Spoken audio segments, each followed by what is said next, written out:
What's up guys? Another day, another vlog na naman tayo. So sagutin lang natin yung comment sa YouTube account natin. Sabi niya, pwede daw ba mag-apply sa Grab kahit hindi nakapangalan sa iyo yung sasakyan?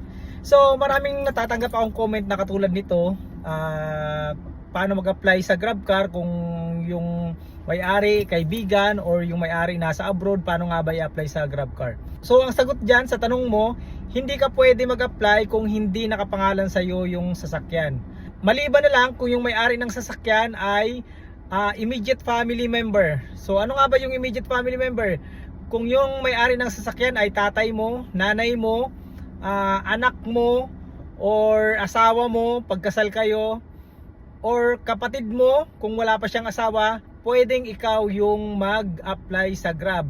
Kailangan mo lang magdala ng SPA o yung tinatawag na Special Power of Attorney. So yung SPA o yung tinatawag na Special Power of Attorney ay nakukuha yan sa mga nagno-notary. Sabihin mo lang, kukuha ka ng SPA para sa pag-apply sa GrabCar. So madali lang naman yon, bibigyan ka agad ng SPA doon sa mga nagno-notary.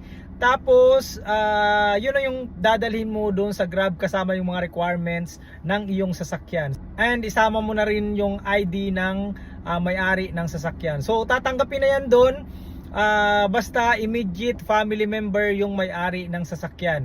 So, ang iba nagtatanong, paano kung kaibigan, paano kung asawa pero hindi kasal, paano kung boyfriend, paano kung girlfriend, paano kung bayaw. Lahat yan ay hindi pwede. Ang pwede lang ay yung immediate family member. Ang pinakamadali dyan, kung hindi sa'yo nakapangalan ng sasakyan and kaibigan mo, ay dalhin mo na lang yung kaibigan mo papunta doon sa Marikina or doon sa Greenfield. So madali lang naman, pamasahian mo na lang yan para makapag-apply kayo sa GrabCar. So yun lang, maraming salamat, sana nakatulong sa inyo.